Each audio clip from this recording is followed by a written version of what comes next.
February 20, 2025 sa Pasig City. Makikita ang kumpol ng mga binatilyong naglalakad sa gilid ng ilog malapit sa isang paaralan. Maya-maya pa, makikitang nagtatalo na ang mga kabataan.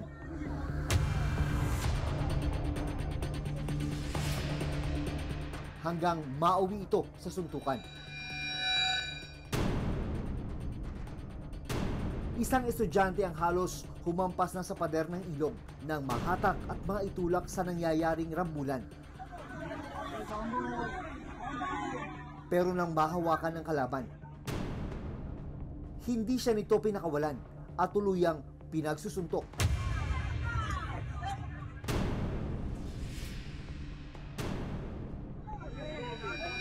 Ilang sandali pa, ang binatilyong nakasuot ng PE uniform may dugo na sa kanyang tiyan. Ang binatilyo nasaksak na pala habang kinukuyog ng iba pang kaeskwela.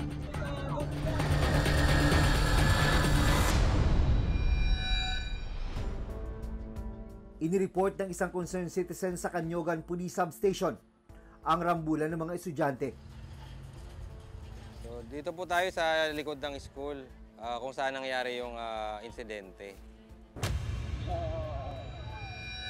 Nagkaroon po ng pisikalan, yung parehas na biktima, saka yung mga CICL. At yung isa ay bumunot ng patalim.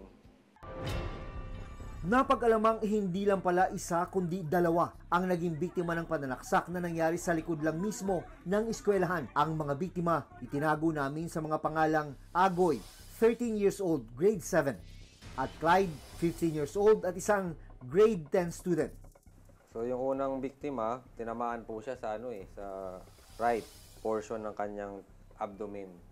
Samantalang yung isang biktima naman ay nagtamo ng iba't ibang sugat sa kanyang katawan.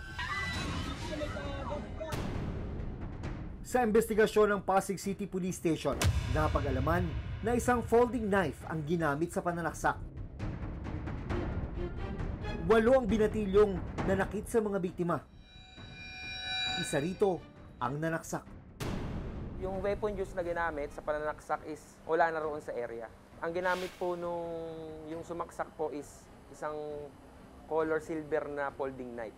Approximately 10.5 po kasama yung handle niya. Matapos ng krimen, ang mga nasangkot sa gulo, sinurrender ng kanilang mga magulang sa PNP. Pansamantala silang dinala sa bahay kanlungan sa Pasig City para sa assessment ng mga social worker.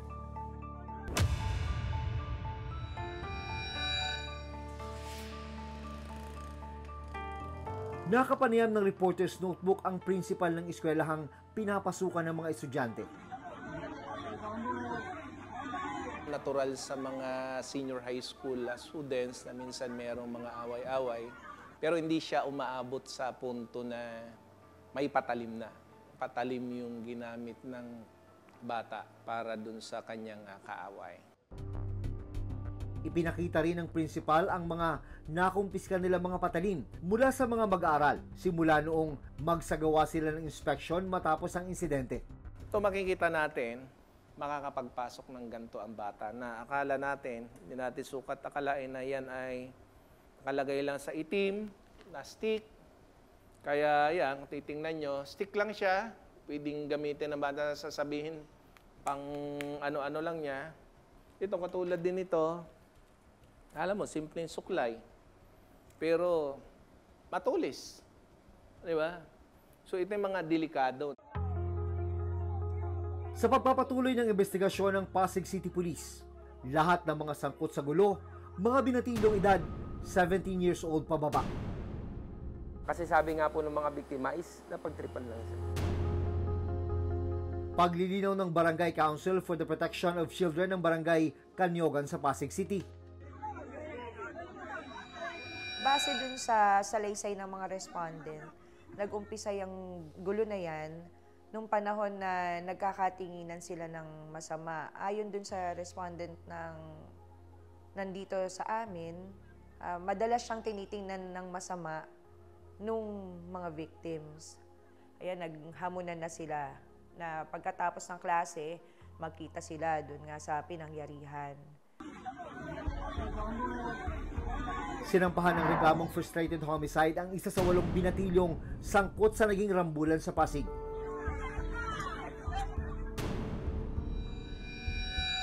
Slight physical injuries naman ang isinampang kaso sa 7 kabataan. Lumabas sa resolution na may nakomit silang physical injury. Tulad ng insidente sa Parañaque City dahil nasa 17 taon pababa ang edad ng mga binatilyong sangkot sa nangyaring krimen. Exempted o wala pa silang pananagutang kriminal. Ayon sa Juvenile Justice and Welfare Act of 2006. Kaya bilang pagtugon sa RA 9344, ang mga kabataan inirelease mula sa shelter at ibinalik sa kanilang mga magulang. Pero kailangan nilang sumailalim sa mga intervention program sa barangay. Ongoing po ang kanilang intervention program dito sa aming barangay. Meron po silang series of community service and counseling po. Nakapanayam din namin ang Violence Against Women and Children. Barangay Council for the Protection of Children ng barangay May Bunga, kung saan naninirahan ang 2 biktima. Sasailalim din sa counseling ng barangay. Sa amin naman po, meron din po. Kaya lang sa sitwasyon po kasi nila sa ngayon, so nagpapagaling sila. Siguro by next week, mag-start kami ng counseling sa kanila.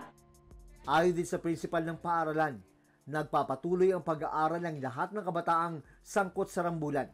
In distance kasi iniiwasan muna natin yung anumang retaliation bagamat nagkasundo na yung magulang na walang mga rest-back, no, na kung saan pagkatapos ng intervention na program nila sa CSWD ay itatransfer nila sa ibang school yung kanilang mga bata. Lahat naman ng tao bilang mga bata, merong mga karapatan at hindi yun nawawala dahil lang merong nagawang krimen or may nagawang kasalanan. At ang basic guiding principle ng batas dyan ay yung best interest of the child na tinatawag. So titingnan ng korte, ng barangay, ng social workers, ano ba yung nakabubuti para sa bata. At doon ipapattern yung kailangan nilang pagdaanan na diversion or intervention programs.